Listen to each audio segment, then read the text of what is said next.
Consumer Reports rates the Porsche Macan and the Mazda CX-5 as tied for the most reliable small SUV you can buy in 2026. Read that again. A Porsche and a Mazda. Same category, same rating. According to the organization that surveys roughly 380,000 vehicles a year to work out which cars break and which ones don't. One of those two sentences is completely unremarkable.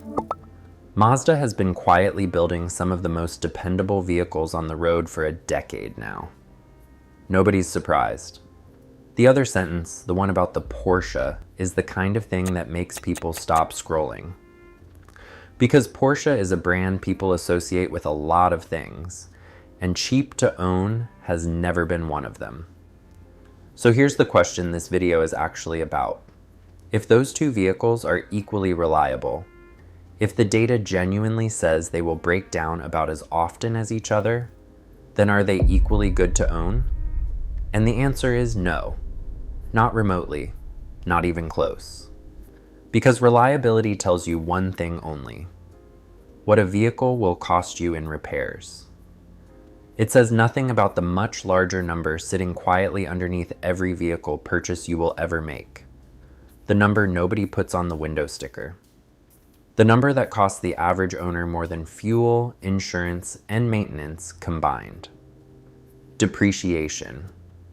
Every ranking you have ever seen of the best SUVs measures the wrong thing.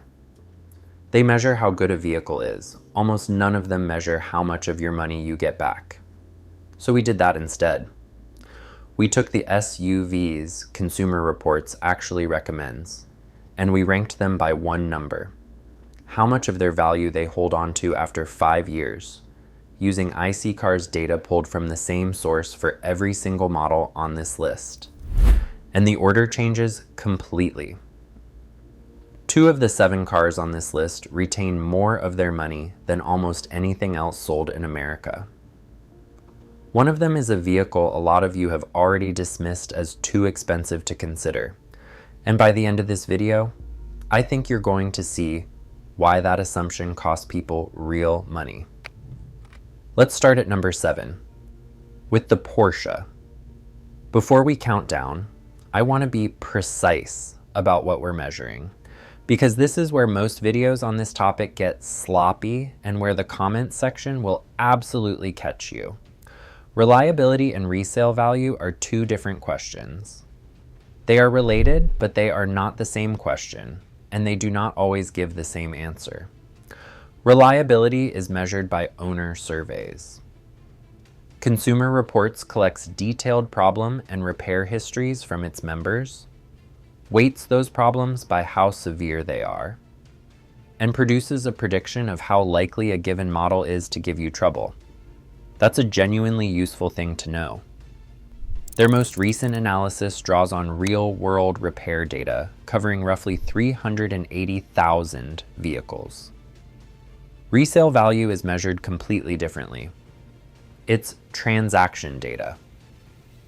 It's what people are actually paying for these vehicles on the used market compared to what they cost new. iSeeCars, the source we're using throughout this video, builds its depreciation figures by analyzing over 15 million vehicles to work out what each model is worth at 3 years, 5 years, 7 years, and 10 years. Now here's the part that matters. Cars is blunt about why they bother. Depreciation is the single largest factor in the cost of owning a vehicle. Not fuel, not insurance, not repairs. The value that quietly evaporates out of the vehicle while it sits in your driveway. And yet almost nobody ranks SUVs by it. One more thing before we start, and this one is genuinely good news, which is not a sentence you hear often on car channels right now. The market got better this year. iSeeCars found that average 5-year depreciation across all vehicles improved to 41.8%, a gain of 3.8 percentage points over the previous year. Every major vehicle segment held its value better than it did 12 months ago. Their analyst attributed it to rising used car demand, tighter supply, or both. In plain terms, the vehicle you buy this year is likely to give you more of your money back than the same vehicle bought a year ago would have. So the tailwind is real. The question is which vehicles actually catch it. For context, keep these three numbers in your head as we go. All vehicles average 41.5% depreciation over 5 years. All SUVs average 44.9%. Anything meaningfully below those figures is beating the market. Number 7. The Porsche Macan is on this list because Consumer Reports put it there. It is, by their rating, tied for the most reliable small SUV or crossover in 2026, level with the Mazda CX-5. And that is not a rating Porsche has historically been handed for free. So how does it do on the money?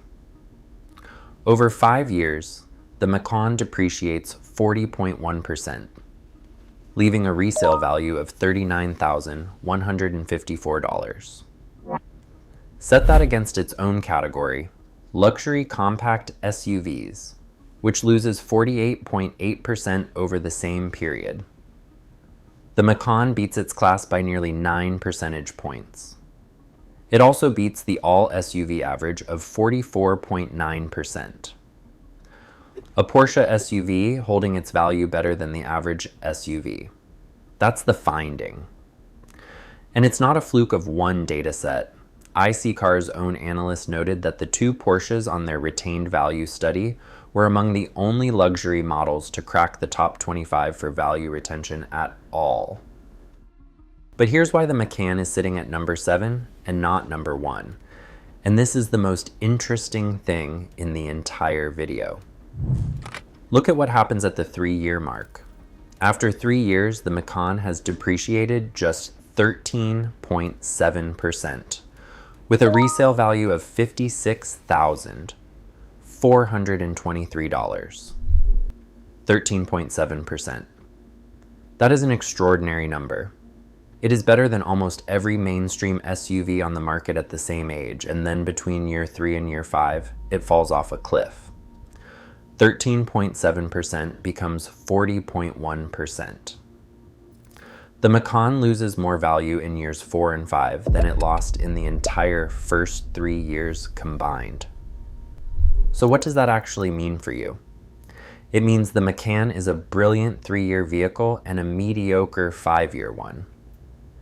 If you're the kind of buyer who trades every 3 years, and a lot of people in this segment are, the Macan is genuinely one of the smartest purchases on this list.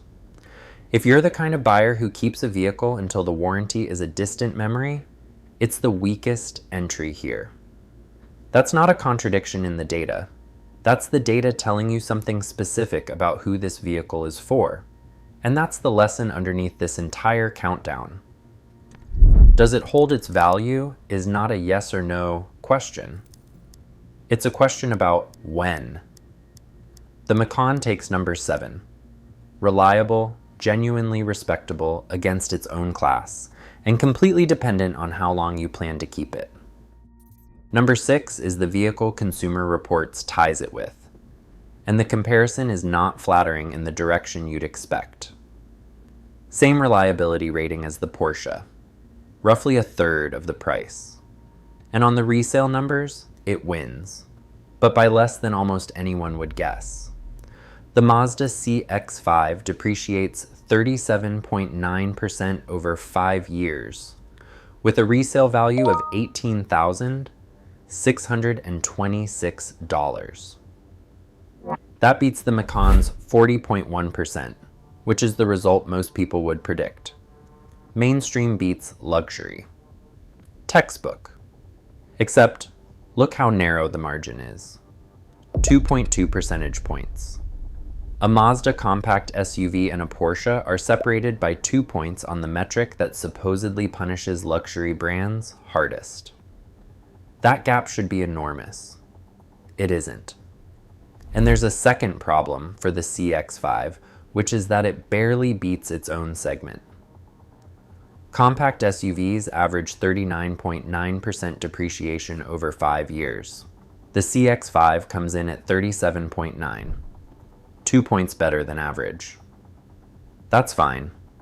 It's not bad, but this is a vehicle Consumer Reports rates as tied for the most reliable in its class, and its value retention is only slightly above the middle of the pack. Which brings us to the uncomfortable question at the center of this video. Consumer Reports states in its own guidance that buying a highly rated SUV maximizes resale value.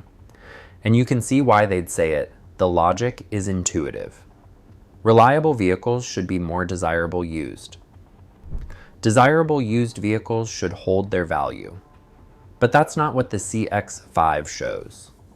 Top-tier reliability rating, middling value retention. The two things came apart. At 3 years, the CX-5 has lost 21.5%, with a resale value of $23,556. Compare that to the Macan's 13.7% at the same age, and something genuinely strange emerges. Over the first 3 years, the Porsche holds a higher share of its value than the Mazda it's tied with. Now, an important caveat, and I want to say it out loud, rather than let it sit in the comments. Percentages are not dollars. The Macan holds a higher share of a much larger sticker price. In absolute dollars lost, the CX-5 is comfortably the cheaper vehicle to own. Roughly $6,500 of value gone at 3 years versus roughly $9,000 for the Porsche. Both statements are true. The Porsche retains a better percentage. The Mazda costs you fewer actual dollars. Anyone who tells you only one of those things is selling you something. The CX-5 takes number 6. Excellent vehicle, excellent reliability, unremarkable on the money. Number 5 is where the numbers start getting genuinely good. The Land Cruiser depreciates 34.4% over 5 years, with a resale value of $37,532. That is more than 10 percentage points better than the all-SUV average. On a vehicle in this price bracket, 10 points is not a rounding error. It's a serious amount of money that stays in your pocket instead of evaporating. Look at it from the 3-row angle, and it gets better. Among 3-row SUVs, the Land Cruiser ranks second for resale value in the country, retaining 68.9% of its value after 5 years. That puts it roughly 15% above the 3-row average. Only the Toyota Grand Highlander does better. At 3 years, the Land Cruiser has lost 17.2%, with a resale value of $47,363.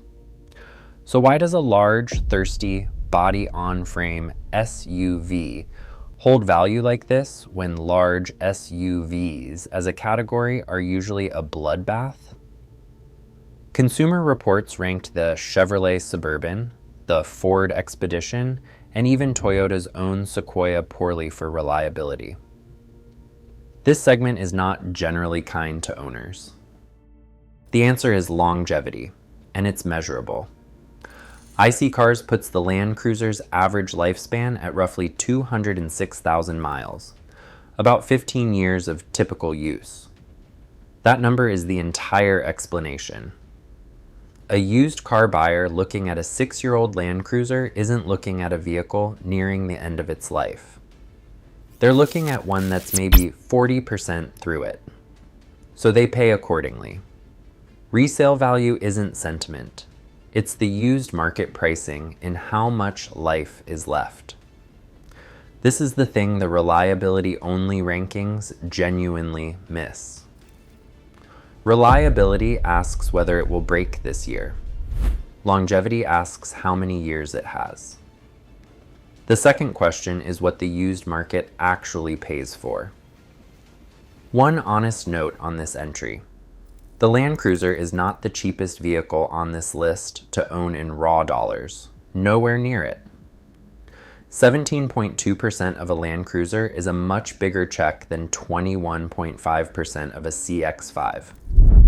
What the Land Cruiser offers is efficiency.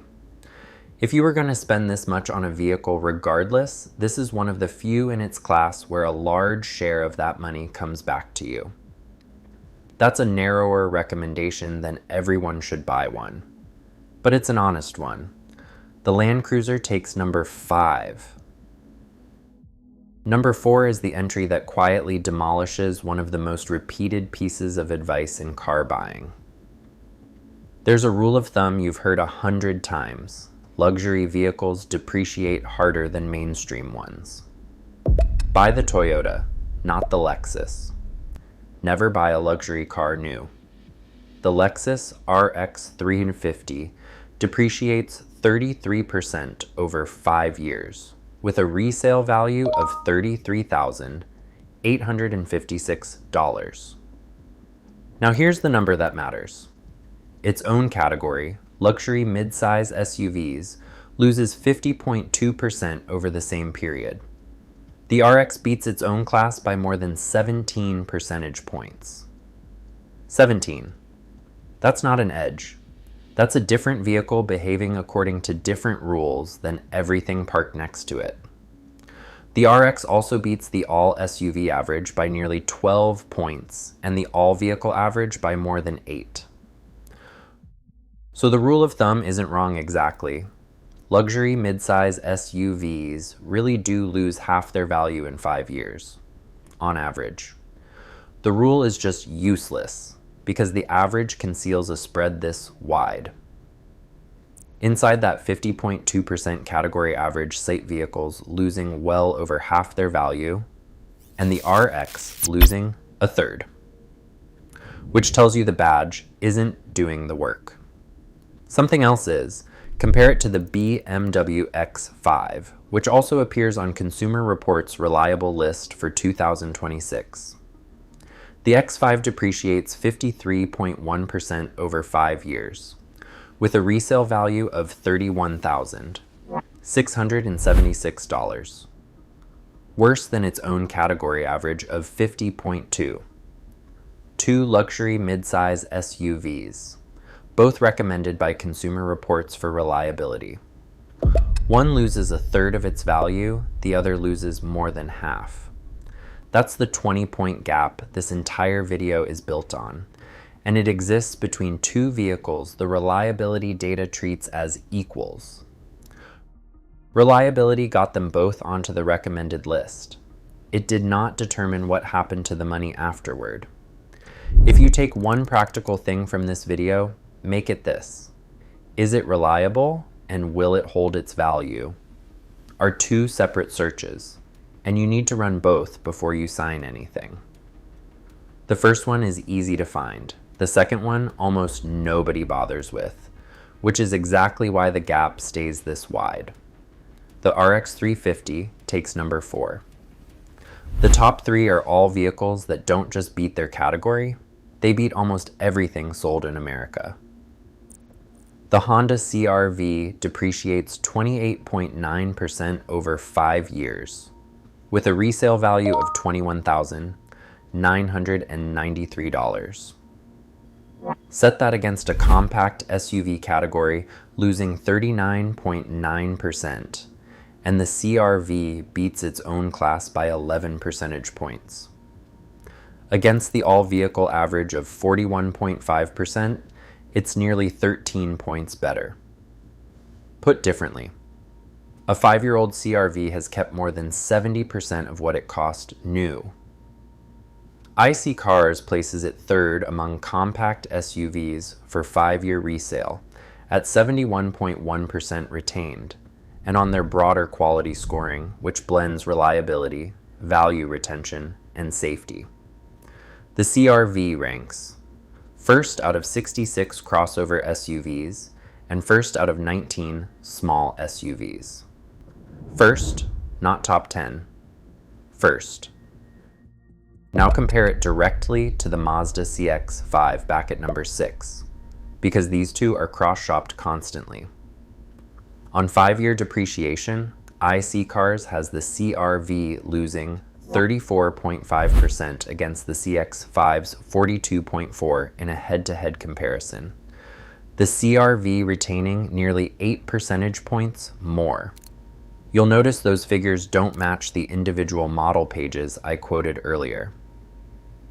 That's not an error on my part, and it's not an error on theirs. It's a different comparison method, different model year mixes, different trim weightings. And it's the single most important thing to understand about depreciation data, which is why we're spending a segment on it right after number 1. What the CR-V actually represents is the least glamorous argument in car buying and one of the most reliable. Buy the thing everybody buys. High volume vehicles with strong reputations have deep, liquid, used markets. Lots of buyers, lots of confidence, lots of mechanics who know them. That liquidity is worth real money at trade-in time. The CR-V is not exciting. It is not going to make anyone turn their head in a car park. It is going to hand you back roughly 70 cents on every dollar after 5 years, which is more than the overwhelming majority of vehicles on this list, in its class or on the road. The CR-V takes number 3. Number 2 is the vehicle that beats it, and it's built on principles that are, by modern standards, borderline obsolete. The Toyota 4Runner depreciates 25.4% over 5 years, with a resale value of $31,027. Its category, midsize SUVs, loses 46.3%. The 4Runner beats its own class by nearly 21 percentage points. 21. Against the all SUV average of 44.9%, it's better by more than 19 points. iSeeCars ranks it number 1 for resale value among midsize SUVs in the entire country, retaining 74.6% of its value after 5 years. And the 3-year number is the most striking figure in this entire video. After 3 years, the 4Runner has depreciated 6.7%. Resale value, $38,787. 6.7%. Over 3 years. That is close to what some vehicles lose driving off the forecourt. So how does a vehicle with this reputation for old school engineering, a vehicle that spent years being described as behind the times, end up outperforming nearly everything modern on the metric that costs owners the most? Because the used market doesn't reward novelty. It rewards predictability. The 4Runner has been built around proven, well-understood mechanical components for a very long time. That means fewer unknowns for a used buyer, an enormous parts ecosystem, mechanics everywhere who know the platform, and a body-on-frame architecture with a long service life.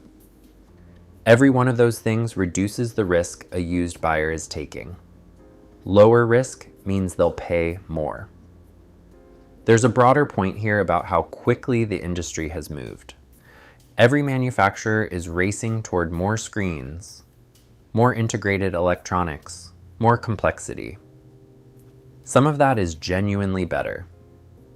But complexity is unproven by definition, and unproven things carry a discount on the used market until they've earned otherwise.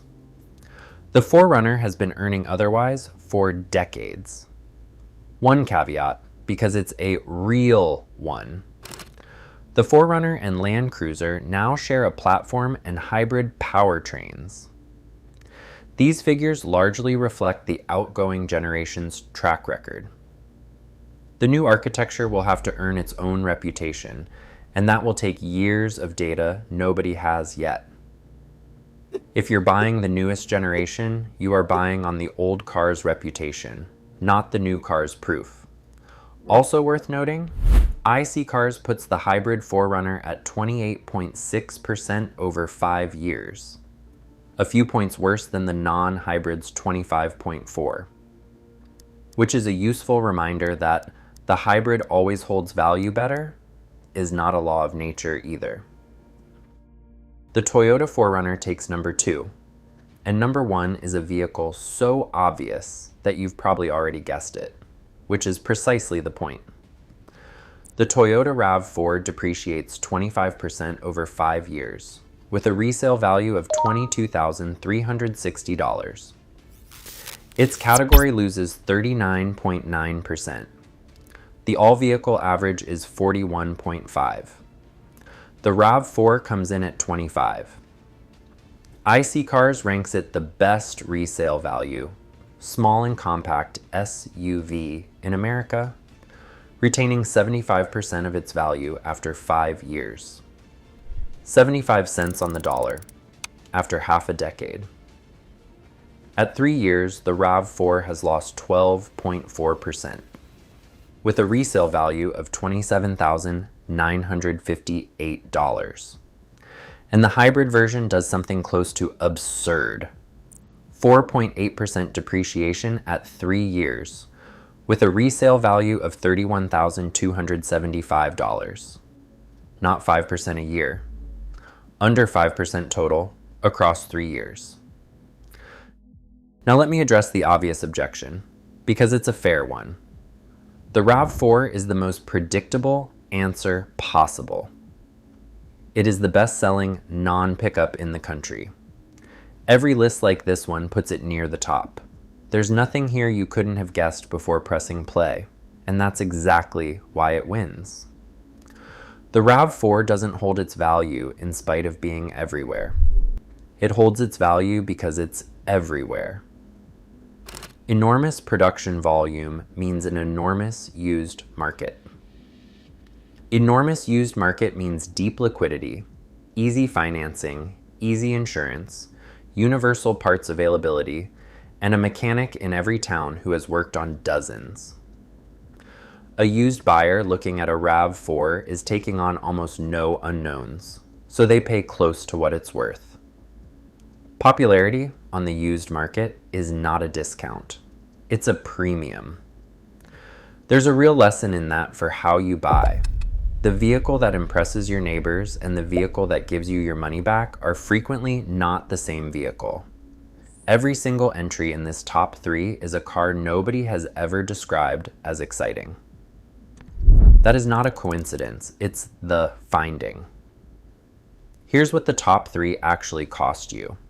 Roughly 25 to 29% of value gone over 5 years, against an all SUV average of 44.9.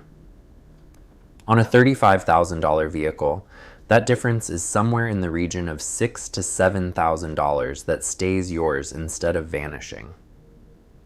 That's not a rounding error. For most households, that's more than every oil change, brake job, and set of tires across those 5 years combined. The RAV4 takes number 1. The boring answer.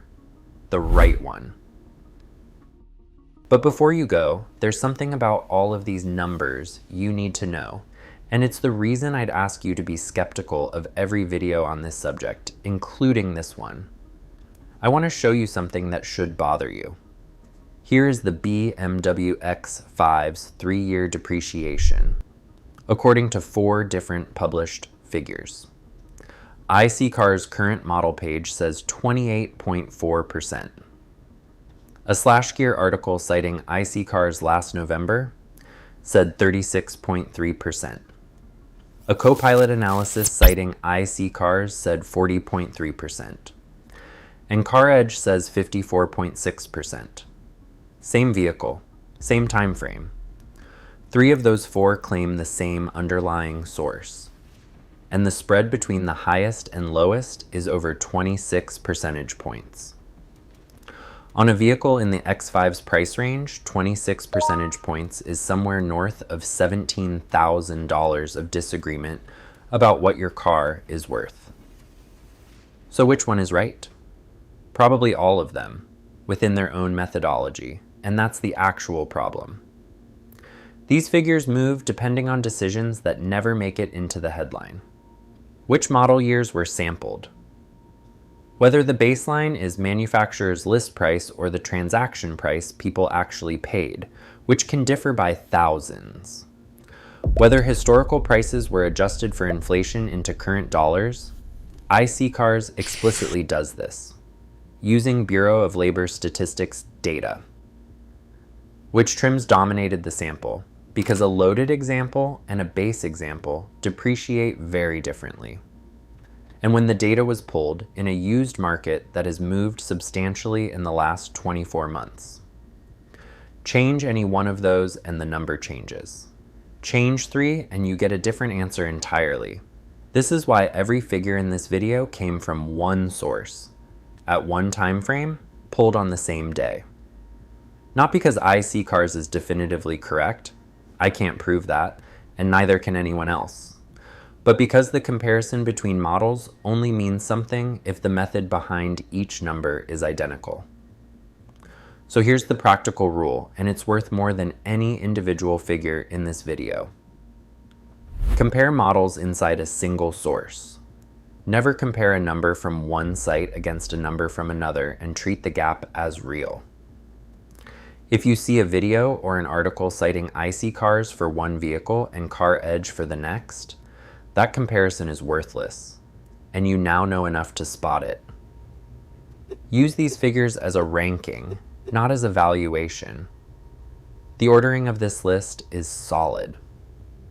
The specific dollar amount your specific vehicle will fetch depends on trim, mileage, condition, color, region, and timing, none of which any national dataset knows about your car. 2 limitations on everything you just heard. Neither one changes the conclusion, but you deserve both. First, percentages are not dollars, and this matters most at the top of the price range. The Porsche Macan retains a higher percentage of its value at 3 years than the Mazda CX-5 does. That's true. It's also true that the Macan loses roughly $9,000 actual dollars over those 3 years, while the CX-5 loses around $6,500, because a smaller slice of a much bigger number is still a bigger number. Percentage retention tells you how efficiently a vehicle holds value. Dollar loss tells you what leaves your bank account. If your budget is fixed, the dollar figure is the one that matters to you. If you're deciding between vehicles at a similar price, the percentage is the better guide. Know which question you're asking. Second, on the reliability side, we can confirm less than we'd like.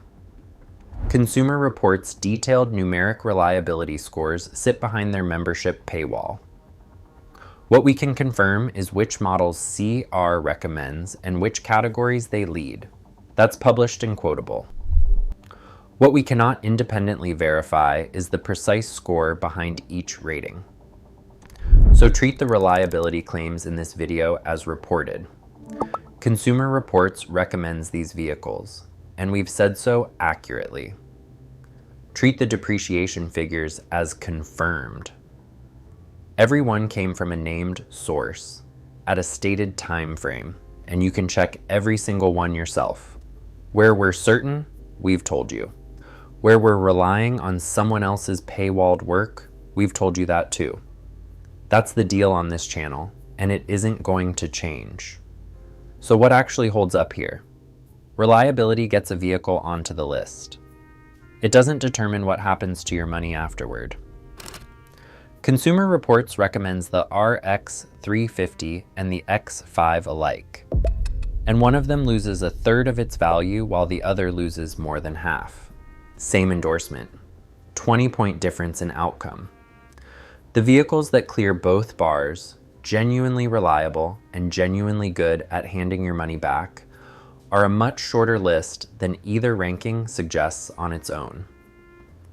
7 vehicles, and the top 3 are the least exciting cars in the entire category, which is the real finding, and it's worth sitting with. The used market doesn't pay for novelty, styling, or the badge on the bonnet. It pays for predictability. It pays for the vehicle a stranger can buy in 6 years without taking on much risk. Every entry in this top 3 is boring in exactly that way, and each one is worth thousands more at the end of 5 years than the average SUV parked beside it.